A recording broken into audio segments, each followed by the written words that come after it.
Welcome back to What Arty Noobs with General Disturbance. This is the S-51. It's a Soviet Tier 7 SPG, and this one's located on the North Spawn, which is say the North Spawn of Karelia, and it's under the command of Golem 501. Now it's a What Arty Noobs skin, you can see that. It's got our logo on it, and he's moving off to his firing position. Now the S-51 was built on the chassis of the KV-1S.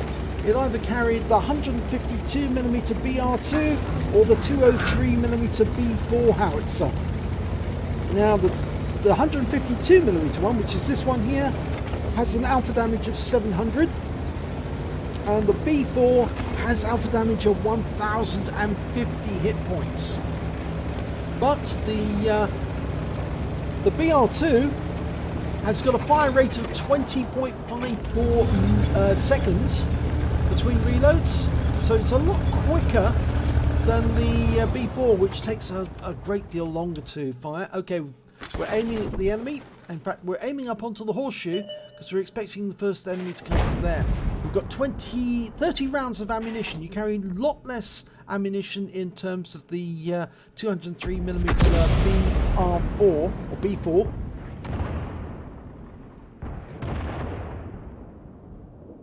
Now he's angling it to try and aim for, I think, for the Conqueror. There he is. Okay, they've seen the Conqueror. He's dialing in. Now it's a very narrow arc of fire.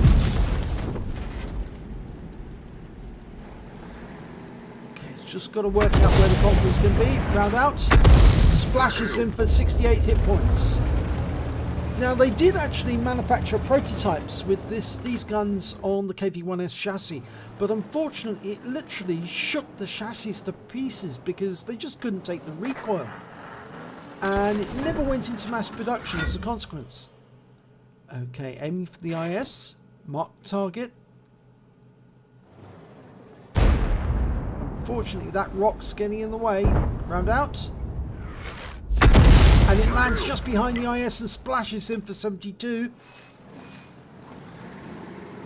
Now he's found an enemy tanker, Centurion 7-1, up on top of the horseshoe. Just shooed our Object 430 away. And we're going back to the Conqueror again. Dialing in. A few seconds before we'll be ready.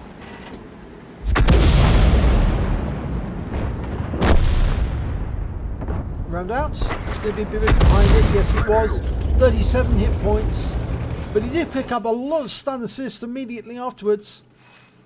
And of course, stun assist means you're picking up half of those hit points in damage for XP.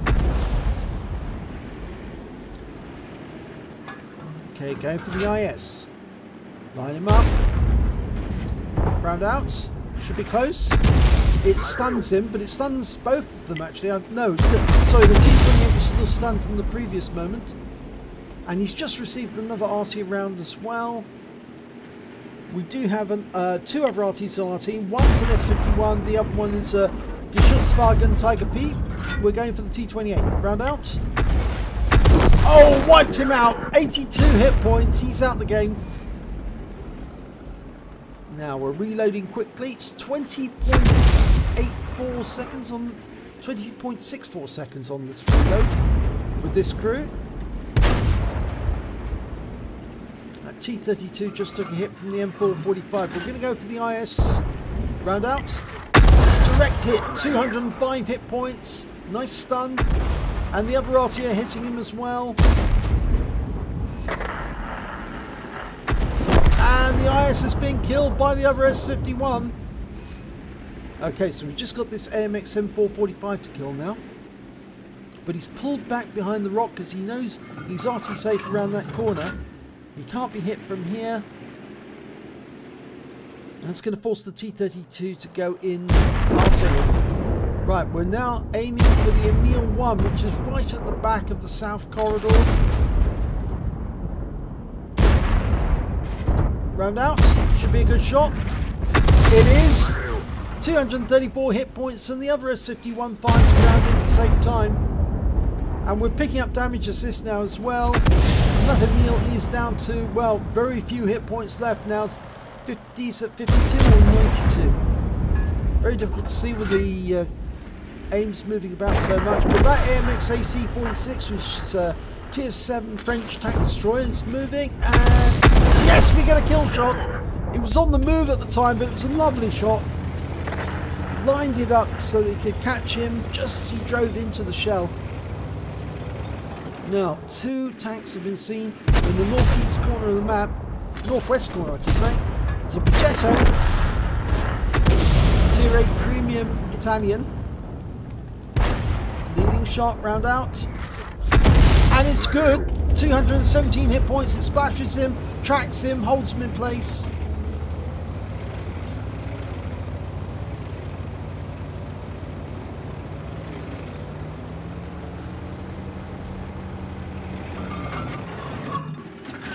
Okay, now that Progetto is now in the lee of that rock, so he's got protection in defilade, but the M4, oh, and he was just killed by our friendly S-51. So both S-51s have both got 2 kills apiece. Very good.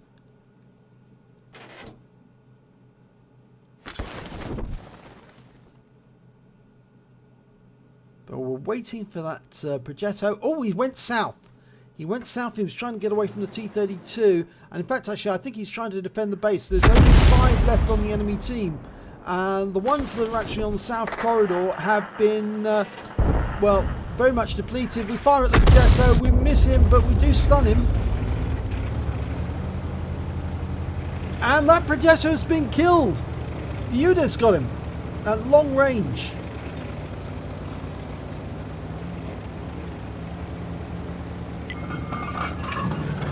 Okay, we're reloaded. Now, one thing about the S-51, it's often called the unicorn because it has a very, very long barrel. You can see that barrel sticking out. And people say when it's aiming at the enemy, the barrel sticks upward in the air. It just looks like a unicorn's horn. And it does to a certain extent, you must admit that. The skin for this vehicle was kindly provided by Sir Rusty and is freely available from his Facebook page. It says "What Arty Noobs" on it, and it's a lovely coloration.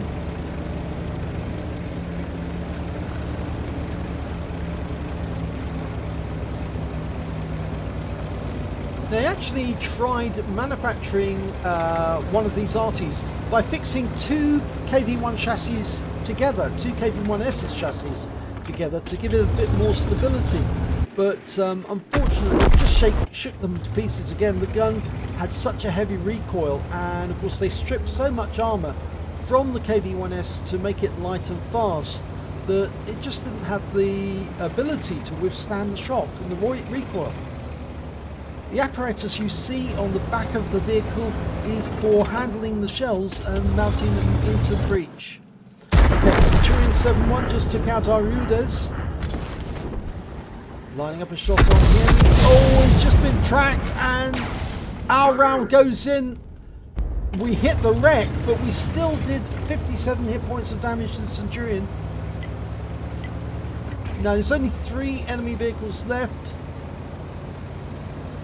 They've got a Centurion, the Yak Tiger, and a T-29. And when last seen, the Centurion had virtually no health left, but the Yak Tiger and the T-29 still got about 3/4 of their health. T-32 is acting as our spotter at the moment.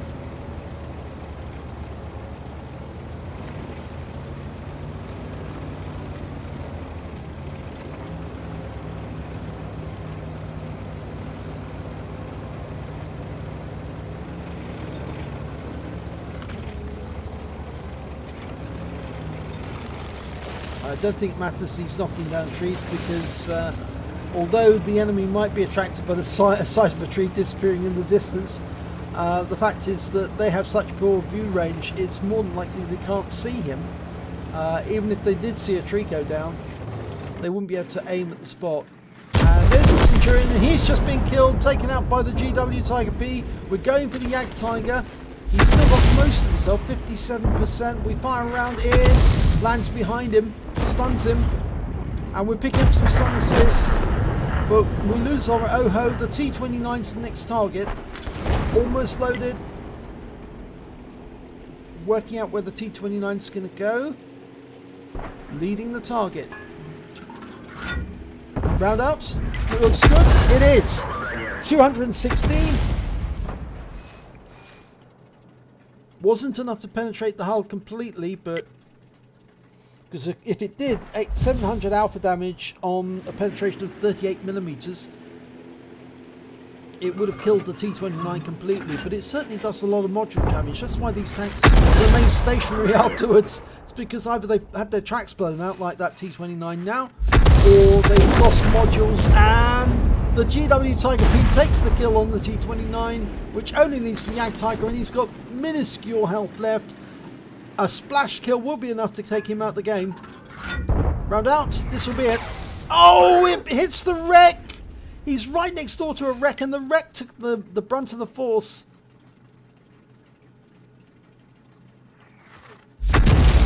And that was around, I think that was from the other S-51.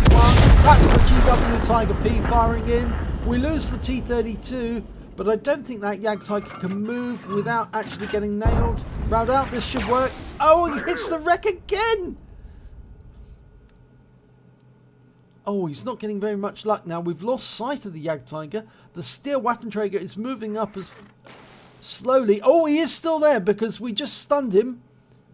And they just killed him, actually. The S-51 got him. So that's game. So let's have a look at the end of battle stats. It's an ace tanker for Golem 501 in the S-51. He also managed to get a bruiser medal for getting at least 5 critical hits. He managed to get 14, and a Confederate medal for hitting more of the enemy than anyone else on his team. Let's have a look at team scores. Well, we look at team scores, we can see that the highest scorer, in fact, actually was the Jag Tiger. He managed to get 4,501 hit points of damage. He didn't pick up the high caliber, though, for some reason. The next highest scorer was the Object 430 with 2,319 hit points. Then came the Centurion on the enemy team with 2,169. Golem managed to get 1,509 hit points, and his fellow S-51 managed to get 1,905. And of course the GW Tiger managed to get 1,944. When it came to kills, it was the GW Tiger P, the S-51, the Object 430 all managed to get 3 kills. So did the Jag Tiger and Centurion on the enemy team. Golem managed to get 2 kills, which puts him joint second, I suppose you might say. But it's still not a bad result. When you look at base XP, you can see that it's the S-51s, both it's like Strelocas and Golem, between them managed to get well, a very nice amount. 1,208 base experience points for Strelocas and 1,194 for Golem 501. And then we've got the T-32 with 1,176 afterwards. Golem fired 16 rounds. He got 4 direct hits, 4 penetration and 11 splash. Damage of 1,509 hit points, all at more than 300 meters. He hit 9 of the enemy but only killed 2, and did 432 hit points of damage assistance and 1,545 hit points of stun assistance off 13 stuns. On a premium count, he earned 48,918 credits, and after ammunition resupply, he actually took away 18,758 credits. He received 1,791 XP, times 5 for the first victory, got 1,791 personal reserve bonus, I think that's 100%, and so he took away 10,746 experience points from one battle. So I'm sure he'll be very pleased about getting that, because it'll boost his crew quite a bit. And it's also very nice to see 2 people get an ace tanker, because it's not just Golem who managed to get an ace tanker, it's also Strelocas who managed to get a higher base XP than Golem. So we know that both of these players would have taken away an ace tanker. So if you enjoyed that replay, please give it a like and do subscribe to our channel, and hopefully it'll be your replay that I'll be featuring in the next video.